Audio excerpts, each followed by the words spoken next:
C'est encore en rapport avec les incendies, mais beaucoup plus sous le prisme du bras de fer entre Ottawa et certains géants du web.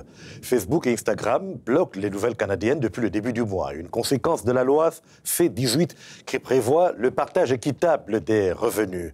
À Charlottetown, ce matin, Justin Trudeau a lancé une contre-attaque contre Meta, la maison mère de Facebook. Le Premier ministre accuse l'entreprise de mettre la population en danger en cette période d'importants feux de forêt.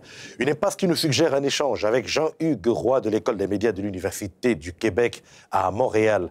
Bonsoir, M. Roy. Oui, bonsoir.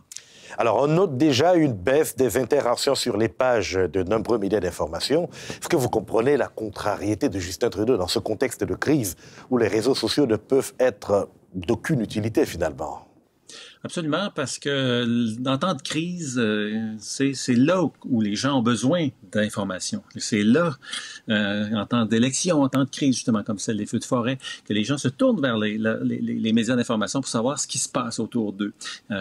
Et c'est là que le blocage de l'information par la firme Meta sur ses plateformes Facebook et Instagram, eh ben c'est assez irresponsable. Dans les régions où il y a des feux de forêt, où les gens ont besoin de savoir ce qui se passe autour d'eux, leur premier réflexe, c'est pas de se tourner vers la page d'un gouvernement ou le site web du service de police. C'est d'écouter les nouvelles, c'est d'aller voir aux endroits où ils s'informent habituellement. Puis pour bien des gens, plus d'un Canadien sur 3, c'est Facebook, sa source d'information numéro 1. Instagram, c'est à peu près un Canadien sur 10. Malheureusement, les affaires sont les affaires et qu'on se fait plus de profil que toute autre chose. Mais de quelle manière les organisations, les entreprises médiatiques peuvent-elles contourner ces pratiques de méta? Comment peut-on ici agir pour faire sans ces plateformes-là? Il faut répéter, il faut dire qu'il y a d'autres façons d'accéder à l'information, les façons traditionnelles que sont la radio et la télévision. Et si on est sur des plateformes numériques, les sites web des médias d'information existent encore. Il y a plusieurs organisations de presse ont des applications mobiles. On peut aller les chercher. On peut s'abonner à des infolettres, par exemple. Ça, c'est une autre façon. Plusieurs médias publient des infolettres le matin, le soir, en fin d'après-midi. Il y a d'autres manières également, des podcasts. Bref, il y a vraiment une myriade de sources d'informations. Ce qui se passe, c'est ça. C'est que pour les réseaux sociaux sont devenus une façon pratique pour bien des gens de s'informer. Et c'est pour ça que c'est difficile pour bien des Canadiens, bien des Canadiennes. Facebook, c'est la principale source d'information, mais il n'y en a plus d'informations sur la plateforme. Alors, vous le dites si bien, puisqu'on sait que Facebook et Instagram représentent quand même plus de 70% du marché de ces réseaux sociaux, notamment ici au Canada.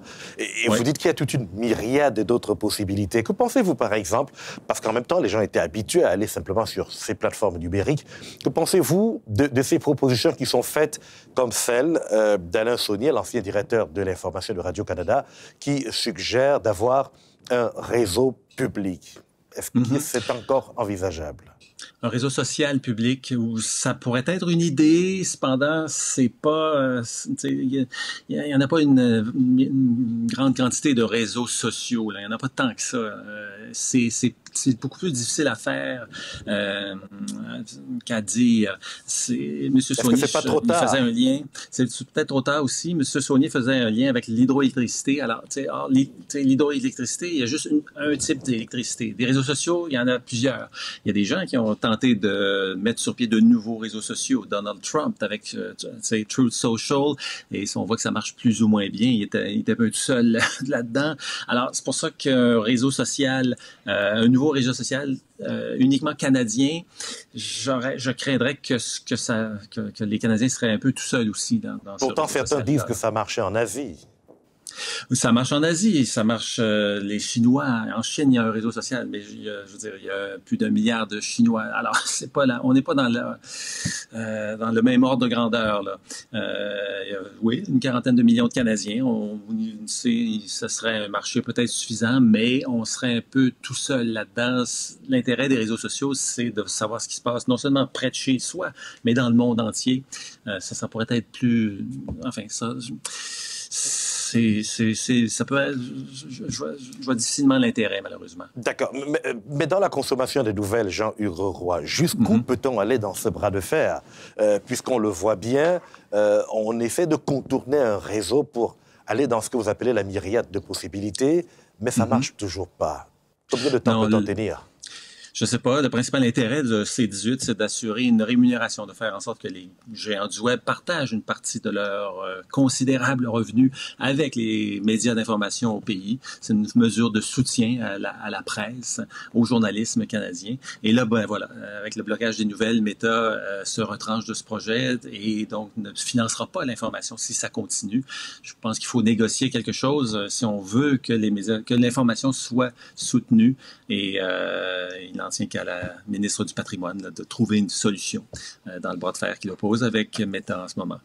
Faut-il peut-être faire intervenir les gouvernements très rapidement, puisque certains parlent d'impérialisme médiatique à la fin? Écoutez, peut-être aussi il faudrait que les politiciens, M. Trudeau en tête, donnent l'exemple également. Si Meta est un si mauvais citoyen corporatif, comment se fait-il que lui, il continue, et puis là, tous les membres de son cabinet, tous les politiciens et politiciennes aussi du Canada, continuent de publier dans Facebook, dans Instagram au quotidien. M. Trudeau a sa page et c'est dans le top 10 des pages qui ont le plus d'abonnés au Canada. Il faudrait peut-être commencer par donner l'exemple et cesser aussi de s'en servir de ces Et là encore, il faut voir si l'appel au boycott est une solution qui est envisageable. En tout cas... C'est pas au boycott, mais à une moins grande utilisation de la part des politiciens. C'est ça. Jean-Hugues Roy, merci beaucoup. C'est très édifiant de vous entendre. Je vous en prie. Au revoir. Au revoir.